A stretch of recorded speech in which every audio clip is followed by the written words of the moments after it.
Halo, perkenalkan saya Timothy, Saya Salvatore dan pada hari ini kami akan mempresentasikan tentang proyek kami yaitu streaming robot car, dengan IoT. di mana Internet of Things itu membuka peluang untuk sistem otomasi dan monitoring jarak jauh yang efisien. Salah satu implementasinya adalah robot yang berbasis streaming, yaitu robot berbasis ESP32 Cam, di mana microcontroller Wi-Fi dengan kamera yang dapat melakukan streaming dengan video real time. Di mana proyek ini menghadirkan solusi robotik yang mudah, yang murah, portable, dan mudah dikendalikan lewat jaringan Wi-Fi, cocok untuk edukasi, pengawasan, dan eksplorasi area terbatas. Dan tujuan penelitian ini adalah mengembangkan prototipe dari robot mobil cerdas berbasis ESP32 Cam dengan fitur streaming video real time, di mana mendesain sistem kendali mobil yang dapat dioperasikan secara near kabel via antar muka web, dan juga ketiga itu mengintegrasikan kamera ESP32 Cam untuk menampilkan visual dari sudut pandang robot, dan juga menguji navigasi dan stabilitas streaming dalam berbagai kondisi jaringan, serta terakhir itu menjadikan media pembelajaran tentang penerapan dasar IoT dan robotika. Alat dan bahan yang kami gunakan yaitu sendiri adalah ESP32 Cam untuk menampilkan kamera dan juga menjadi otak dari robot ini. Yang kedua adalah buck converter. Yang ketiga adalah baterai LiPo 3S. Yang keempat adalah driver motor, dan juga ada motor servo untuk menggerakkan ESP cam-nya, dan juga DC motor gearbox. Oke, jadi diagram sirkuit kita di sini tadi komponennya udah dibilang sama Timothy. Untuk pemasangan pin-pinnya itu cukup sederhana. Ini mungkin kalau kita bisa zoom. Nah, jadi yang pertama kalau di L298N, ini kita pertama dari L298N, pin yang ke 12 volt itu akan dicolok langsung ke power supply.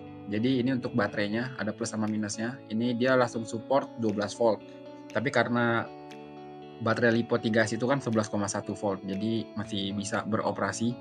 Lalu yang berikutnya kanan sama kiri ini untuk kontrol motornya langsung gitu. Kalau motornya sendiri itu dia baru beroperasi itu sekitar 5 volt. Jadi motor merah ini, jadi nanti kalau misalkan L298N-nya ini dia terima 11,1, dia bakal turunin tegangannya sampai ke 5 volt supaya si motor ini bisa beroperasi tanpa membakar dia gitu, terlalu berlebih voltasenya. Nah, lalu yang berikutnya dari pin-pinnya ini ada 4 pin di sini. Ini untuk mengontrol arah rotasi dari motornya. Di sini ada yang dua sebelah kanan itu untuk mengontrol motor di sebelah kanan, 2 di sebelah kiri itu untuk mengontrol motor di sebelah kiri. Nah, untuk pin yang pertama ini kalau untuk motor sebenarnya kita kasih secara urutan. Jadi kita pakai dari ini pin 15, pin 14, 12, 14, 13, dan 15 itu untuk yang dipakai buat si motor. Lalu yang selanjutnya adalah servo. Servonya ini pertama ini untuk servo pennya itu kita pakai di pin 2. Ini GPIO yang kedua gitu. Nah, lalu yang untuk servo yang berikutnya, servo yang tilt yang buat naik turun itu pakai di GPIO yang ketiga. Nah, ini. Nah, karena servo sama ESP cam ini mereka nggak bisa terima volt itu terlalu besar dari 7 volt gitu ya. Jadi mereka ini sebenarnya voltage operatingnya itu ada di 5 volt.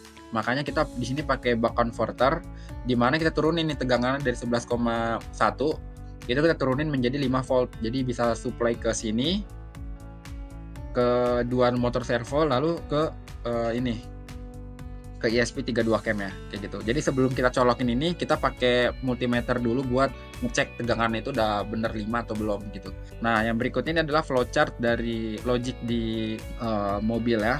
Cukup sederhana. Pertama, mobilnya ini kita nyalain dulu. Kalau misalkan mobil udah nyala, tinggal kita lakukan deklarasi variabel kayak gitu, kayak tadi. Deklarasi pin-pinnya itu berapa aja. Nanti ini akan saya lebih jelaskan di bagian coding. Lalu setelah deklarasi variabelnya udah selesai, kita baru langsung melakukan yang namanya streaming video secara real time. Jadi streaming video secara real time-nya ini dia menggunakan frame ya, yang ini adalah perannya si ESP32 Cam-nya sendiri. Lalu untuk melakukan kontrol ke motornya itu adalah berdasarkan input dari user. Nah, di sini ada misalkan input usernya itu adalah F, berarti nanti motor akan bergerak maju seperti itu. Kalau inputnya itu adalah kiri, L berarti nanti motor akan bergerak kiri, kalau R berarti dia akan bergerak ke kanan, seperti itu. Nah, setelah semuanya ini, setelah semua pilihan ini, itu akan langsung dilakukan input untuk degree. Ini untuk yang si servonya. Kayak kita mau nengok si ESP32 cam-nya itu berapa derajat gitu. Itu kita input dari sini. Nanti dengan cara apa? Dengan cara memainkan slidernya. Nah, itu. Jadi nanti input degree di sini itu akan menjadi derajat dari si servonya sendiri. Nah, ini untuk penjelasan codingnya. Yang pertama yang tadi sudah saya katakan, pertama kita deklarasi dulu. Nah, untuk deklarasi kamera, pin kamera ini cukup berbeda. Dan kebetulan kita menggunakan kamera model AI Tinker. Jadi untuk deklarasi pinnya harus seperti ini, gitu. Ini harus seperti ini. Karena kalau tidak seperti ini, kameranya tuh nggak bisa connect, gitu. Kalau misalkan kalian pakai model yang berbeda, nanti jadinya harus beda pinnya lagi gitu. Jadi ini harus sesuai dengan spesifikasi dari kameranya sendiri. Lalu yang berikutnya, untuk men-setting, jadi kan ESP-nya ini supaya bisa terintegrasi dengan Wi-Fi, ibaratnya itu si ESP-nya ini dia akan berperan sebagai klien.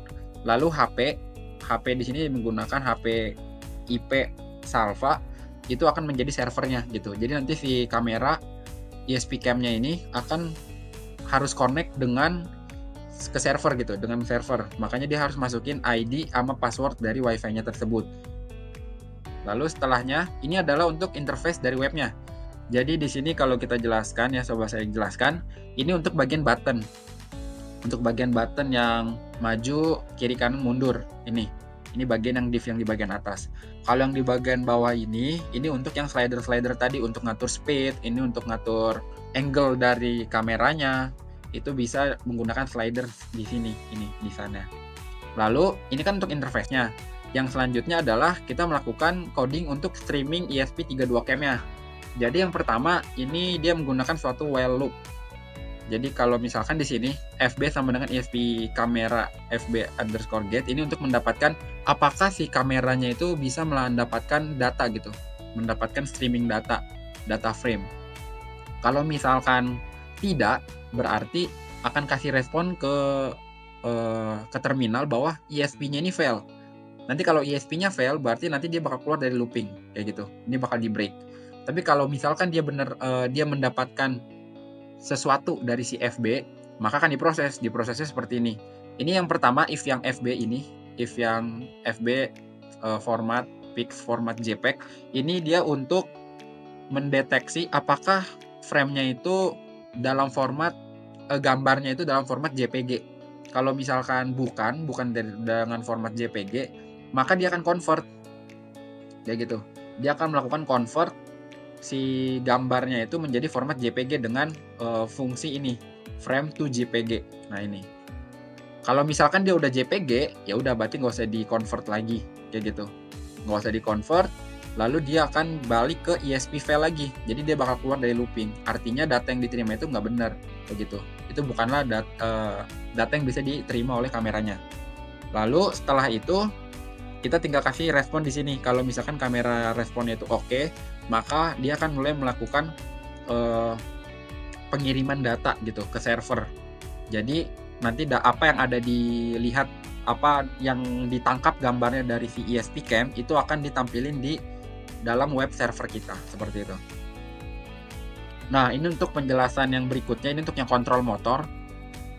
Jadi setelah yang tombol-tombol tadi yang udah saya jelaskan yang di HTML tadi, ini sekarang untuk fungsinya gitu. Kalau yang tadi seperti saya bilang, kalau misalkan dia dapat datanya itu adalah F, maka dia akan maju gitu ya, move forward. Jadi PWM-nya bakal maju, B, R, L, dan stop begitu.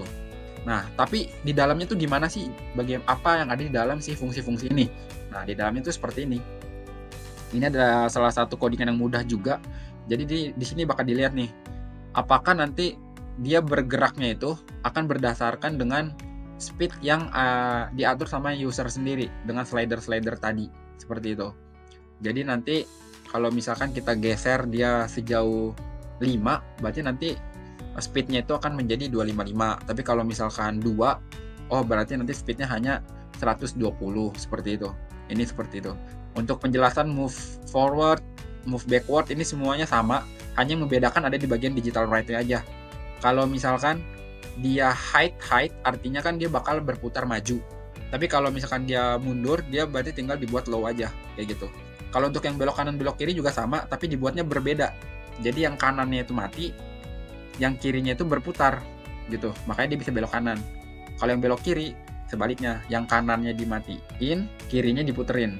Jadi ini adalah tampilannya. Ini tampilan di HP. Udah juga di video, kita mundur.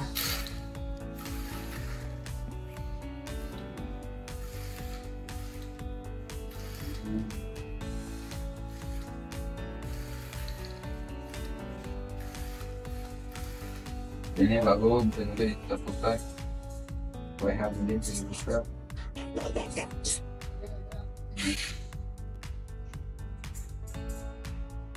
Dan belum tidak.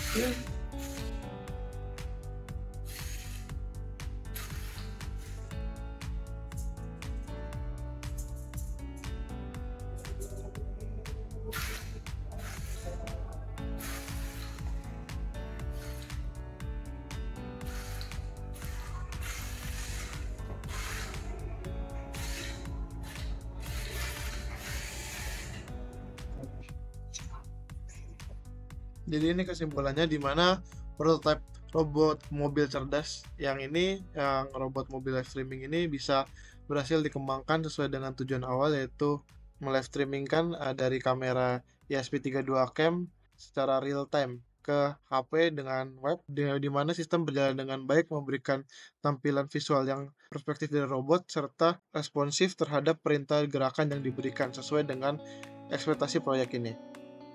Sekian dari kelompok kami, terima kasih.